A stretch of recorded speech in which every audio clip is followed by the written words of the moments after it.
Good morning, Stock Twits crew. Happy Friday, everybody. Welcome back. It's been a week. It's been a crazy week in this market. Finally getting some downside, which, even with that said, I mean, it's not like much has changed in the market on a higher time frame. But bringing a little volatility back. We're retesting some areas on this bigger time frame. So it's been fun. We got the start of Rosh Hashanah this week. I mean, what's going on, Michael? How you feeling? We're calling 1.5% from all-time highs a pullback. Is that how desperate we are for anything? Like, it's something. man, I mean, what a world. I mean, what was it? SPY, I think, pulled back a total of 0.85% on the week. I think that's what we got. It was a total of 1.89 at where we're sitting before this open. It's 1. Was that 1.13? So, and that's from the high. That's not from where we opened. So I know. Just Isn't that wild that we're down 1.5%, and everyone's saying, okay, that's good. It's a pullback. We're getting it. The amount of perma bears on my feed that are getting like super excited now. It's like, what are you like? You missed the double, and then you're happy that you caught like 1.5% down with a VIX at 16. Like, yeah, it shows how starved we are for anything and any kind of action. Now, it's great if you're fully invested when it just market goes to high every day, but that's why I always say the louder you are and the more you're looking for a pullback, the less you're long, the more you're desperate for something to happen.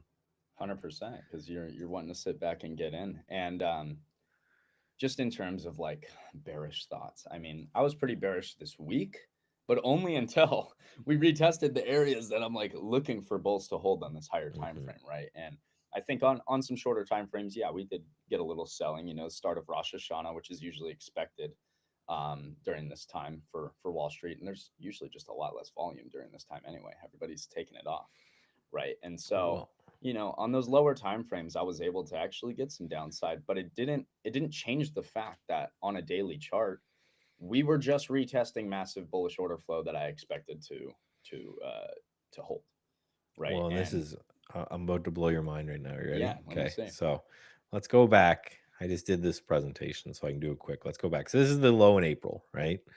So you anchor a VWAP from that low and look right where that pullback starts. Comes back to that and then bounces from there. Okay, that's cool. That happens sometimes. So let's anchor a VWAP from that low. And we have this pullback that ends. And these are like right to the tick, right? Let's just keep going. We'll go fast. You anchor a VWAP from that low, and that's where this pullback ends. Just again, right to the tick, like not even like more than 25 cents bleed through. Okay, let's put an anchor VWAP on that low. Come on. And then that's where that one stops. That pullback right to the tick. All right, it's every time this year. This is I was beautiful, by the way. I've never done it where you're like each low, you're kind of yeah, taking a and new this anchor is VWAP. That's very I th- cool. I think Brian Shannon calls it like the handoff method, but Yeah. the idea is that institutions fill orders around VWAP. So the idea is that okay, if you're very short, which we know they are, and you have to get out, which we know they do, it would make sense that this is the area that they're turning on their buy algorithms, right? But yeah, from this low, it goes right to that anchored VWAP. Okay, well let's drag it to that low. And like this is weird. This shouldn't happen. No, this is these freaky that every yeah, time it's these two lows. perfect. Okay, so then I was like, That's okay, wild. let's draw. And I did this yesterday. I said, okay, I'm just going to take a shot. I'm going to draw a VWAP from that low. When the market gets there, I'm just going to buy a bunch. And it got right to the tick and then bounced all day. And now we're up this morning. The market should not work like this. This to me just feels like there is some huge institution that is either short or has to desperately get in, and they are just because Ken Griffin has testified in front of Congress when they say, "How do you, get your fills? How do you fill the orders?" He says, "Well, we use VWAP, right? We use VWAP Yes, algorithms." And it's it's like just so funny. Like some of the biggest guys in the yeah. world, they're just like, yeah, we use VWAP. That's it. Well, it's right. So they have orders, they have algos that when it gets close to VWAP, they'll start, buying and flashing buys. They're not doing it all at once, but they're trying to hide themselves the best they can. Gets too far above VWAP, they stop or, start to piece out of that position. And that just the fact that each one anchored perfectly the one before it, I'm like sitting there on my couch yesterday doing this. And I'm like, what in the hell is going on?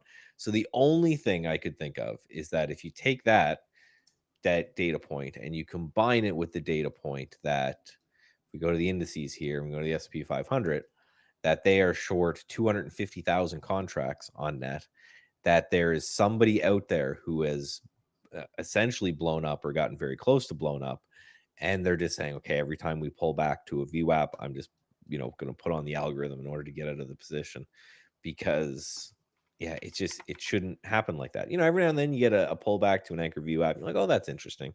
Like someone was talking about Ethereum when we were in the green room there. That's holding this one pretty much right to the tick. So anchored VWAPs are powerful because we know institutions trade there. But for it to work that perfectly on every single pullback we've gotten this year from April is just insane. So now it becomes a pretty simple kind of trading system. If we are when we pull in, I'm going to buy some. And when we bounce, I'm going to sell it. And if we break through and they get like 2-3 days action below it, then, it's probably broken. It's time to move on. And then it also answers the question that I have. Okay, when do I turn just not like ragingly bullish that I've been all year? Well, when the first time that pattern of these anchored VWAPs breaks, that's going to be my first kind of shot across the bow to, okay, maybe it's time to take a look, because I'm out of money. I'm out of buying power. I've bought everything. I have bought everything like on margin. And it's been an amazing year because of it. So now my head is just okay. What do I need as a reason to or an excuse to sell? And that's what I'm spending most of my time doing. Because till then, I just sitting on my hands, just waiting for something to tell me, hey, it's time to take some profit somewhere. Exactly. And it needs to be out of the ordinary, right? Like we've Yeah. seen we've seen this just consecutively happen over and over. So, like you say, it's like, okay, if we're getting multiple daily closures under this anchored VWAP, that's something we haven't really seen this whole time. Hmm. And maybe that's out of the ordinary. Maybe that means you try and put on some hedges, right? Maybe you do some cover call action on your investments, whatever it is there. Yeah. Um, but yeah, some good thoughts. As for data this week, by the way, we did have some data. We have manufacturing PMI on Tuesday. Powell was speaking on Tuesday, which really didn't do too much, to be honest. It was really choppy up until he spoke. We had PCE this morning, which looks like it came out in line, and GDP yesterday, which came out looks like uh, slightly higher. So just some data points that we went through. Doesn't look like the market cares too much. It's more just I feel like it's more just like the sell off with Rosh Hashanah and then going into Yom Kippur. I don't know. What do you think, Michael Nauss? Does that play a role for you at all going into this week? Were you thinking like, oh, maybe this is an event that kind of happens every year? Am I looking for this to happen again? And I'm curious if you have Yeah, any thoughts there. I'm just thinking it just when you're up this much, you just need excuses to take small Yeah. profits, right? So I don't, it's one of those that after the fact, we can certainly guess whatever it was, but it's, you're up so much. And we know that especially short term traders, retail traders are always itching to take profits. So you just need the excuse for it. Same as people saying, well, oh, why is, quantum computing had this sell off from highs, right? Where some of these names are down 10, 15, 20%. It's like, well, they went up 100%, right? So at some point you need profit taken. Yeah. So it could just be that, whatever we need was just kind of that thing that tipped the scales and say, okay, uh, it's time to short, or it's time to just take some profits off, sell a bit, have the market move a bit lower. And the question we always just need to ask is this just a higher low? And we won't know until we go back up and test and break those highs. But the same thing will happen. And it's good. It's healthy, or whatever you want to call it. That if you have a market that goes up in a straight line, it generally goes down in a straight line. If you have ones that takes little pauses, 2, 3, 5% pullbacks along the ways, consolidation, like we saw here for a long time, would be a good next step. A couple weeks or months of consolidation, that type of thing. Yeah, it's all healthy bull market activity to me. Yeah, I'm with you. I'm I, like you said, an excuse to sell. And we really needed to retest just some bigger areas on this higher time frame that I wanted to see just to get bullish again. Really, just to find some more buyers. So, I'm going into kind of the new month thinking we're gonna get bought up again. As even though as much as it's happened, and how relentless the Bulls have been, I have to stick with them until they really show me that they don't want to. Yesterday morning, I was close to really starting to flip my thoughts. We were running through this. I'm on NQ. We were running through 553, which was basically like under Thursday's lows. We were trying to run through that yesterday, and that was going to make me a lot more bearish. But we ended up getting bought up really hard, reclaim that 550 area, and we've just held that. And so as long as we're holding that 550, I can't really be super bearish on this market. I have to think these bulls end up holding it. So Um, this is the time I have to do a little old man rant. And so that's because, so I obviously missed this, right? This is 1999 to, or 1996 to 2000, where the market wasn't just even born yet, went Michael up, Nauss. yeah, like 250%. Yeah, I wasn't, I was 10. So right, I wasn't trading here, but I was trading, just started my trading career in 2008, 2009. So I was trading through here, and myself, like a lot of other people, were just expecting the game was every time CNBC mentioned a double dip recession, you had to take a shot, because they're just saying, okay, there's no way that we've recovered from, the great financial collapse. We're going to pull back. We have to. And there are people who, this is a monthly chart, right? There are careers that were ended not because they lost any money, but because they just didn't participate in this, 100, 150% run. And then we can just look at this area right here and just see these are monthly candles. So if we think we're overextended, we have to just go back through history and look at a lot of these. And I know you were here, right? 2021 was the same kind of thing. And these are, and you're not going to get many of them throughout your career. And obviously, I missed this 2008, 2009 because I was like 20 something, so I didn't have enough money to make it worthwhile. But the if you miss these insane moves in the market, these are career makers, right? These are, the people who, when the market is doing this, right, people are getting by. My systems are doing a lot of buying dips, selling rips, day trading, that kind of thing, and you're getting by. These are the times to really kind of get ahead. And I worry that especially new people in the market aren't, they don't know when to put on the gas. And it's not to say, right, this could be the very top of the market for the next 20 years. No one knows what's going on, right? But I just worry that especially with all of the social media and bearish talk and reasons for selling, that people are going to get out too early, and they're just not going to get these insane moves that can certainly happen when the market gets loony. So, a lot of talk about an AI bubble. I hope there's an AI bubble, right? Bubbles can get really crazy and it can inflate for many, many years. It's just have a plan to get out and try not to get out before that plan is reached. Moving average, trend line, anchored VWAP whatever you want to say. The way I look at it is that with this administration and the amount that he hangs his hat on the market going up, and we've seen all of this before in 2016 to 2020, right? We've seen all this craziness, so we know he's going to do whatever he needs to pump the market. I want to stay on that side until, maybe it causes hyperinflation and we all go broke or whatever. But until then, I'm just looking to make as much money as I can. Exactly. I'm 100% with you. I don't know if you looked at Tesla at all. Obviously, Tesla's been Mm. a rager the past few weeks, getting very close to those all-time highs again. This morning, Wedbush has increased its price target for Tesla from 500 to 600 while keeping its outperform rating. So we're getting a little bit of a pop in pre-market up to like 429 here. Looking Yeah, I interesting. think I'm still with it. I think last week I said, just based off the chart, 1,000's not unrealistic. I mean, it had this huge Don't get pop. me I think a lot excited. of people, well, I think a lot of people forget that we've gone this. So this is 2021. We've gone nowhere since 2021. Now we've gone nowhere in the most spectacular Tesla fashion, which is right, dropped to 80, ripped to 500, dropped to 200, like all that craziness. But we haven't really done anything. So a fresh breakout here. Then you look at the rest of the Mag 7, right? Meta, when it broke its 2021 highs, which is right here, it doubled from there. You could look at Microsoft. What happened when it broke its 2021 highs? It's up 60% or so from there. So, yeah, Tesla's a laggard right now. And if we think it's going to catch up from this high, a double, which is just what Meta did, that goes to $1,000 a share.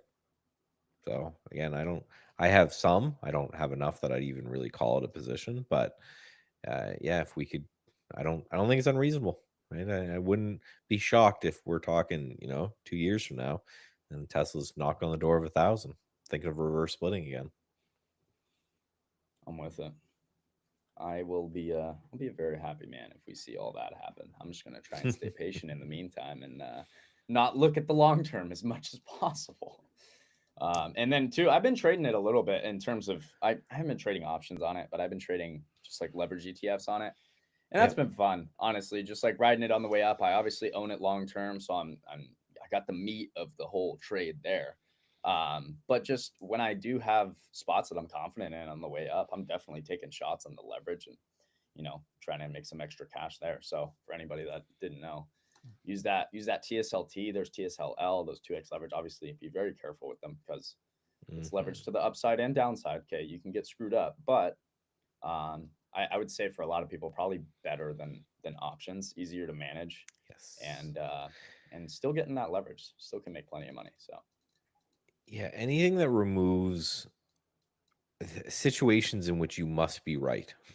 I like, right. So the thing I hate about options, the things that worry me about options, is the whole fact that you have to be right, not just on direction, but you have to be right on time. Right. You have mhm, to be, especially if you're buying them, and that to me is the scary part. Where if you take something, if you just want the juice, and like you mentioned, TSLL is 2 times leverage, and it's only a $19 stock, so you can own a lot of shares of it, and now you only need to be right on direction. So that's, people ask all the time why I don't trade options. It's just you have to be right more frequently on more areas, and the more you do that, the harder it is to do, right. And again, it's hard enough to guess the direction. It's even harder to guess the direction and the time frame for that direction. exactly. And in the meantime, while you're wrong, while you're waiting to see if you're even right, you're just losing money, right? And it's Exactly. not to bad talk options. Options are actually amazing. A lot of you guys probably know I was trading them all last year. And it just depends on the trader you are. And I definitely think it's something to work into, not something for like beginner traders to just jump into. But the beauty of options is you have that delta and gamma with you, right? So every dollar that the underlying's going up, your delta, your gamma is increasing, making it easier to make Hmm. bigger money in the same amount of move, right? Personally though, for my style, it's just like that doesn't matter as much, right? Whereas someone like Paper Gains on our X spaces, he very much needs options. He needs that delta and gamma for the style he trades. He's taking these huge moves, right? So just depends on the style of trader you are, but I definitely would push people towards the shares and futures more. Yeah, and there's not to poo-poo them entirely, because there are some pretty massive benefits in which Mm, um you are able to very easily control risk if you want, right? I know people who trade options, and they don't even use stop losses, because all they do is they put the amount of money that they're willing to lose in the option. If you're mhm, okay losing $1,000 in that trade, you just buy $1,000 worth of options. And the absolute worst case, the thing that it really does is that that stock could go to zero. You're losing $1,000, or it could go two ticks under your strike price, and it's going to go to zero. So there's a huge benefit there if you're doing a lot of defined risk strategy playing, where you can just say, hey, I like Tesla. I think it's going to go up sometime this year. So I'm going to buy, some January calls at this price or whatever. And you don't have to look at it, because you just buy the amount that, if those calls go to zero, because if you're wrong, they're probably going to go to zero anyway. You just buy mhm. that amount that you have your risk on. You don't have to worry about stops or anything like that. You set a couple crazy alerts on the option itself, if that areas that you might want to sell it at, and then let it work. And there is a really good benefit to that, of just a mental benefit of just saying, okay, I'm just gonna chill out, and again, let these things work. Yeah, I personally think that is the way to trade options for the most part. I mean, for me, that helped me with like learning to actually take a stop loss, even though there isn't one. It's just like, okay, if I can't really learn to take this, just size for zero, and then I'm fine. And then you work into learning how to take your stop or whatever. Um, but yeah, I would do the same thing. So some great thoughts there. Um, as for we had it's light earnings this week, guys. We're kind of in the midst of a dry earnings season. Next week we do have Nike, which could be interesting. I know a lot of stuff's going on with skims and all that, so maybe something's interesting there. But we did have Costco this week.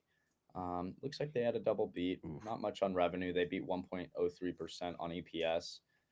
Strong financial performance. They had expansion plans. The company opened 10 new warehouses in Q4 and plans to open 35 more in fiscal year 26, indicating a strong commitment to growth both domestically and internationally.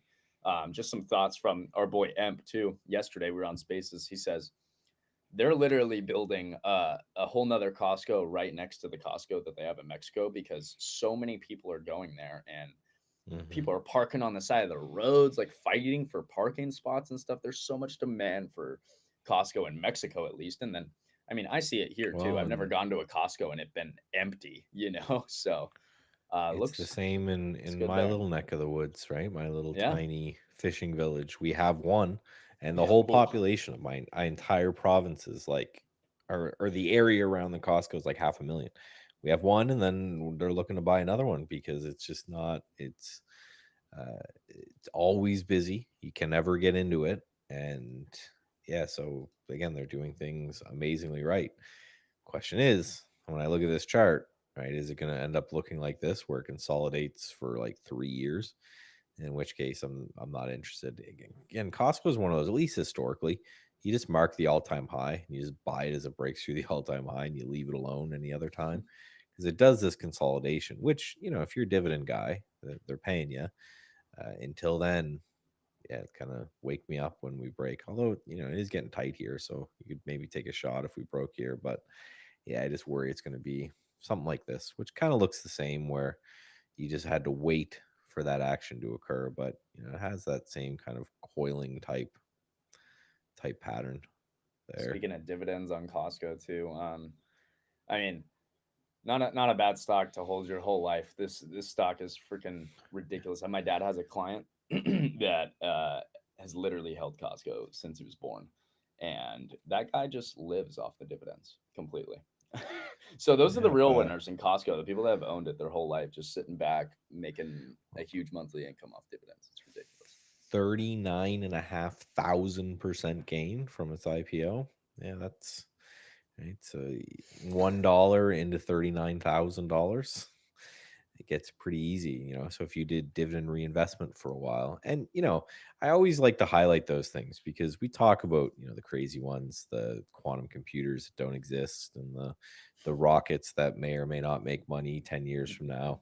And there's good money to be made out of those in the short run, but there's it's always a good idea to have, I think, like 2 accounts. You have your fun play account where you're doing stuff like this in, then you have your boring account that has, like Coca-Cola doing dividend reinvestment forever, and like Eli Lilly, and some of these guys that you zoom out and you say, man, if I had just held this thing and done nothing else, I would be retired by now. And just watch those two and see which one does better. And in most cases, I think it'll be the companies that you believe in the long run. So like that might be a place that you put like a Tesla, and just not look at it. If you think, right, robots are the future, you just say, like, okay, I'm just going to buy Tesla here. And just, I specifically have it in a completely different brokerage account that I don't even have like the password autofill on my computer.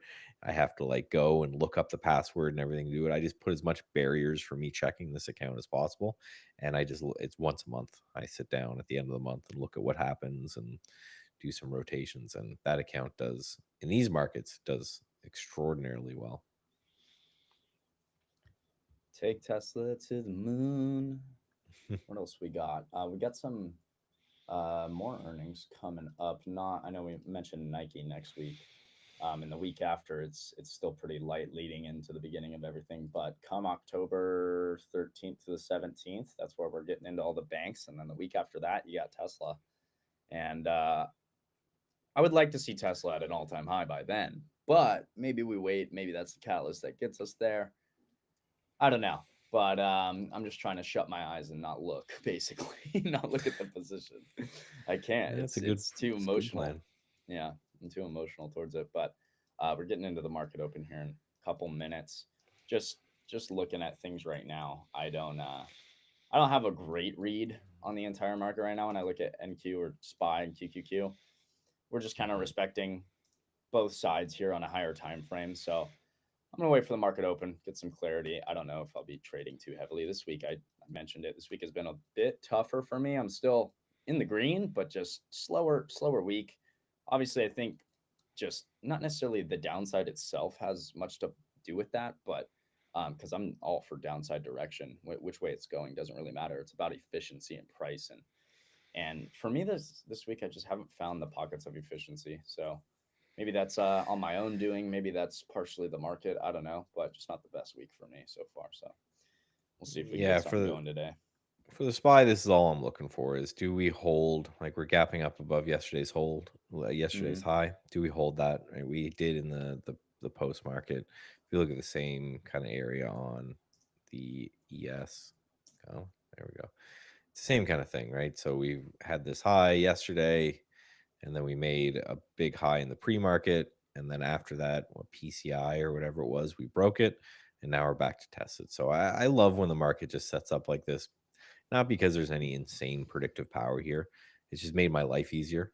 If we are above this zone, then I want to be, looking to buy things. If we're below this zone, I'll potentially looking to sell, because now we're back inside this range, and then maybe we go in and retest the low of that. But so far, ever since we've gotten that news, it's just been this kind of slow grind back lower. And then, like we talked about, I'm just very interested in on this anchored VWAP from that low right there. Right, I that's mean, where we we kind of have bounced to be yesterday. bullish today going into the day off of that. Yeah, Yeah, so gotta be it's thinking we get a bounce into the Friday. it's happened a lot. So, right, I'm just watching is, so the step one is you let the market open and wiggle a bit, and you see, are you above, that kind of low that I've highlighted? If you're above that low, then I'm going to be looking to buy some for, short-term trade, and then the bot is going to do whatever the bot does. But just opening up there, we'll see what happens. And again, not expecting to hold it to the tick, but after the first 15 minutes or 30 minutes, so, or are we hanging out in that zone? Yeah. What other? Let's take a look at some of these individuals as well. Well, first I wanted to take a look at gold, which I don't know if you own any gold, Michael, or have been watching, but geez, Oh what a yes, flight to safety that has been. 37.8650, another new all-time high this yeah. week. Wow. I Yeah, would GLD. love to say I was smart enough to hold it, but I did buy kind of outside of this base right here. Mm-hmm. And yeah, I'd love to say I held the majority of it, but right, I was selling on the way up because if you look at this cup and handle took years, right? This is 2011, and then it finally broke out. So the first weekly candle that broke out here at like 199 on GLD, I bought, and then from there it's just looking to go. Just hearing a lot of beeps and boops. And what am I doing? I Uh-oh, shorted that the means Intel, orders are going guys. off. Yeah, there, I've taken a short in Intel, so Oh, we'll see. Take this thing will take 20 trades today. I don't know what's gonna I don't know what it's gonna do. And I don't, to be honest, I look for the first few minutes just because I want to see, are the orders that you're seeing, well, and you can see them here. So these alerts go off my trading view, and then that sends the orders over to my broker. So I just want to look and say, yes, it's working. And then once I know it's working, I shut it down. yep. And Yeah. then I don't even look. So that and whatever a CTMX is, I've shorted that thing as well. But Whatever a CTMX is. I love it. Michael's short and no long names idea. he didn't even know existed throughout a whole day. I love it. It's freaking. Oh yeah, It's I would awesome. say, the Like less like I are know there about a ticker exists, the better. are there times where you like look at the end of the day and you're like, what the fuck? I traded this random ticker like I didn't even know that existed. You're just yeah, Yeah, that's awesome. I love it. there are I love it. 40 potential trades that could take place today, and I Wow. don't know. Sometimes all 40 of them trigger. Sometimes it's one. Sometimes it's yeah, obviously some combination of the two.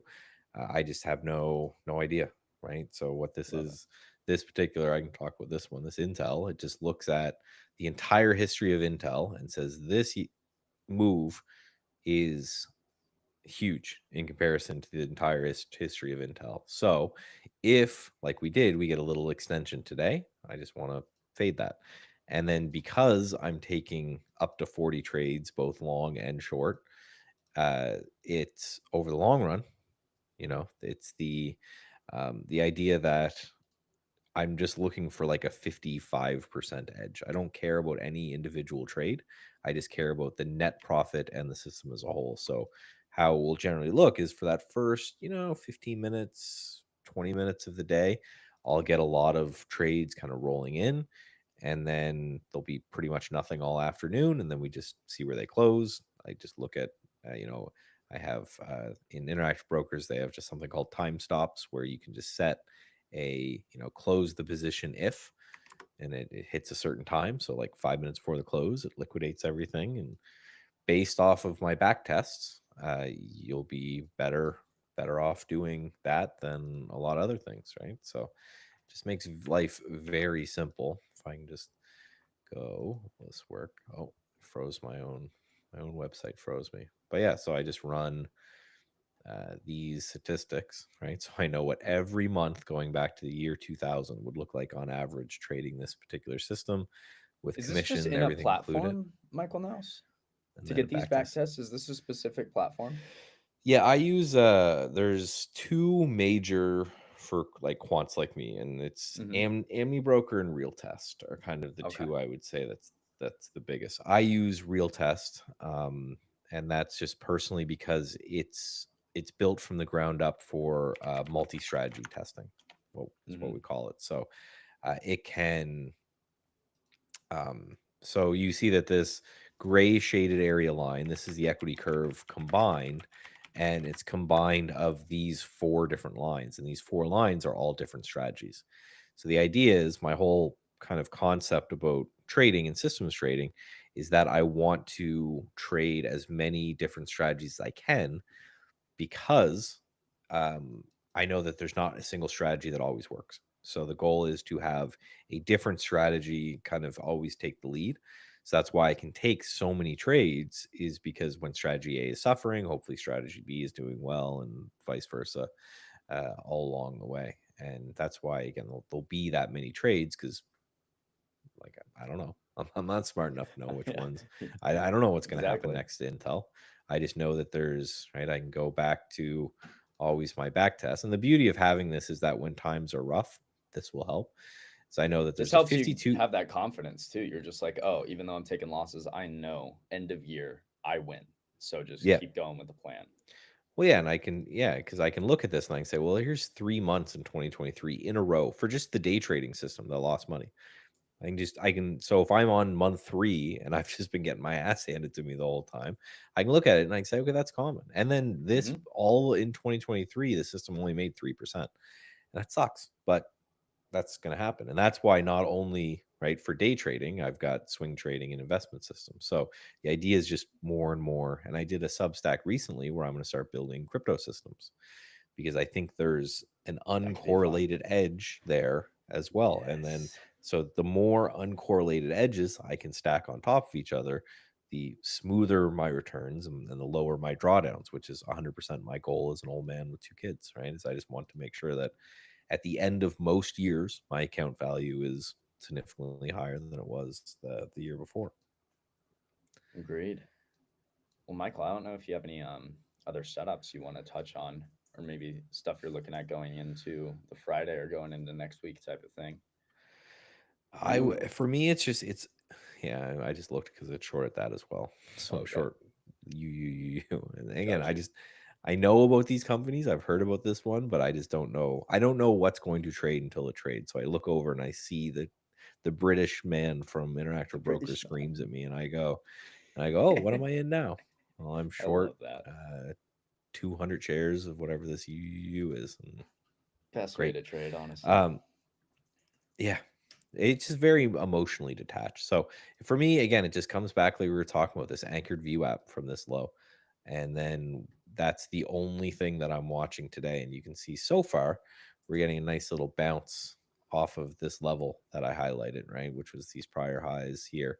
So to me, that's bullish. So I'll be looking for any sort of pullbacks or action as long as we're above this zone, which is kind of 359.50.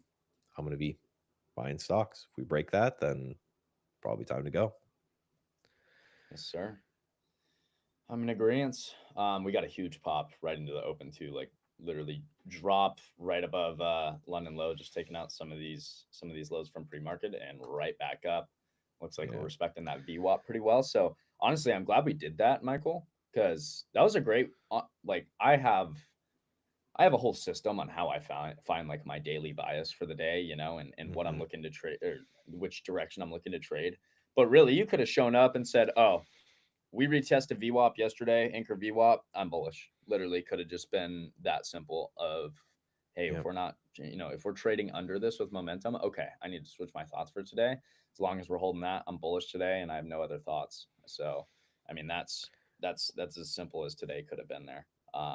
Well, and the And beauty I'm of it gonna is I'm this gonna one of run those with that. things that it will work until it doesn't, Yeah, right? exactly. You There's know, gonna be a time there'll where it be a doesn't, for time sure. it, For it, sure. and then that's when. So yeah, anything you can do, like just like you mentioned, is just turn your brain off and find something like this, and just say, I am not going to make a decision until this thing breaks. Until then, right, do other things, right? If you're that focused on trading, get into degen futures trading like Jordan has, right? And then it just there's always Come something over here, else you can be buy a doing. funded account. Come trade with Ace. Yeah, come get it going. Just you Fun wait. stuff. I'm getting deeper into that game. I told you about Trade the Pool, which I'm doing now, which is a funded same kind of thing, but for equities, and I can Yeah. auto trade there now. So the more of these places I can auto trade, the better. Soon I'll be having my own hedge fund of different Michael's gonna robots show going up off. with like a mil and a half of allocation for trading money on these props, and he's gonna come in and just ruin the market. I love it, That'd man. be dope. Oh That'd be awesome. gosh. I'm trying to run it. I got like 12 accounts now. I'm trying to get to like 30 or something. Just have as Jeez, many as wow. possible. Hey, the Good leverage for is here. you. Got to use it while it's here. I don't know if it's going to be here forever. So Well, I'm not going to only take leverage, but advantage. limited downside, right? You That's the thing, like yeah. this is what people I people could spend ask a me about thousand these. dollars, Michael Nauss, and get paid out like 10 to 20K off of $1,000 that I spent. If I lose that thousand, I lost 1,000 to make 20, 10, 20. Right, So be it. people ask me, they say, "Oh, I'm new and I'm getting into trading. Do you recommend these prop firms?" I say, "Absolutely." Because if you take 25K of your own money and you put it into account, you're probably going to blow it. And you know what? You're probably going to blow like 10 eval accounts before you have a chance. That's fine, right? You spend your couple $100, you blow an eval account. Next month, you buy another one, you blow an eval account. I'd rather you do that than to take your own hard-earned money and go and wipe that out, because that hurts way more and way harder to recover from. And then you should have just put that 25K in the market and, do your fun with someone else's money until you get really, really comfortable. And then you've built up a large enough of your own account, then maybe you start doing a little bit of both or something. But yeah, I think it's great, especially for new people who are just or even just risk averse people, right? They're like, I don't, I want to get into shorter term trading, swing trading, or whatever, but I just don't want to risk my money. It's like, great, go risk someone else's. That's the thing. There's so That's many ways now. Like I know the other day we didn't even talk about this. The other day they came out with the approval of the pattern day trade rule down yes, to what is it, 2 grand or 2K, 2,500, 2K. 2K, yeah. So that's beautiful, right? Now people can trade on margin at 2K, and I do think it's a net positive for everybody because Hmm. for the most part, like the people that were gonna lose their money anyway, like we're talking about right now, like they were gonna lose it in anyway, no matter what, right? It was just a matter Yeah, of time. it made no So sense that zero DTE options exist, but you needed $25,000 to day trade. Like, what's the point? so, Like, so I can do a pure bet that would take my account to absolute zero anytime I want. But to scalp in and out of a stock a couple times a day, or it's even something ridiculous. big like an ETF, like I couldn't do that. That's ridiculous. And with, Yep. the leverage, the people, I know there's people that are intimidated by futures and, the tick values and the fact they move in weird increments, but right, you got SPXL. So if Yeah. you just wanted, There you go. if you're uncomfortable with that, right, for those who don't know, this is just 3 times the SPY. So you can get your leverage and stay in the equity space. And now all you need is $2,000, and take that and move it to another account from your responsible. I always think of it as like, so, we talked about how I have like swing trading and investing. Like, this is the investing strategy. It just rotates once a month into strong stocks. That's it. 10 strong names every month, beats the market, has way better max drawdown. This is like me eating my veggies. And then the day trading is like the junk food, and the swing trading is the junk food. And it should be the same, I always think, with people's trading. So you got your core investments. They're, as long as you're adding to those every month and, you're riding generally bullish trends up, that's you eating your veggies. And then, take a little bit of that account and YOLO a fart coin or a quantum computer stock or whatever, and then have fun. And it keeps you engaged. It keeps you interested in the markets. Yep. Yeah. So shout out to that pattern day trade rule pretty much getting, I would say that's basically removed, basically like Yes. at 2K. Yeah. On the flip side, though, it's like, okay, all these years we have now prop firms, I can just trade options. It's like, well, you do it now. What's the point? But no, it's a Yeah. good thing. And now, like, I think for newer people too, it's so much easier to push people to say, like, hey, go trade shares, go start with shares because they literally can. I mean, almost anybody can round up, you know, 2 grand to throw in an account. And obviously, if you can't, that's okay. There's other ways still, right? But I'm a believer that most Americans could probably round up 2K to invest, Hmm. and you're covered now. So I love to see Yeah. that. It's going to open up a door for a lot of people. And again, for the people that are starting trading, it's like most people start on options because they don't have much money and they're forced to, right? Even though they maybe don't know about futures, and futures is probably the better way to go rather than Yeah. options to start off. But now you can just say, hey, I'm going to trade shares. I'm going to start with this. I can use margin at 2K, right? And you can go from there. So, although be careful using margin, that shit can, Yeah, that can, absolutely. that's a whole nother story. uh, well, Michael Nauss, I don't know if you have anything else to drop for the crew, but if not, we could probably get wrapping up a bit. No, I would just say, again, we've got our line, for me anyway. I've got my line in the sand, right? And Hmm. that's right on 655 on the SPY. We hold 655. I am bullish. We lose 655. You could just say the low of this candle, then Yeah. it's time to go, right? I think that's a nice area, and I'm talking on a closing basis. not just taking below it for a second or something like that. And until Yeah, then, again, I'm trying to make as little decisions as humanly possible. agreed. Well, crew, always a great show. I hope everybody's having a great week. I hope you end it strong. Hopefully we get some good moves. We're looking pretty good. We got that bounce into the open, pulling back a bit to the middle of this range here that we've created so far. So we'll see what the day holds. But always a pleasure hopping on with everybody. Make sure you guys are liking and subscribing on the Stock Twits YouTube channel. And for anybody that wants to hang out, we're going to be over on Wolf Trading for the rest of the day. So feel free to tap in there. But Michael, always a pleasure. Appreciate you coming on, my man. Always fun hanging out with you on Fridays. Yes, sir. I Yes, will, sir. yeah, I'll see you guys on Monday and talk to you soon. Sounds good. Talk soon, everybody. Have a great week, and we'll see you next week. Peace out.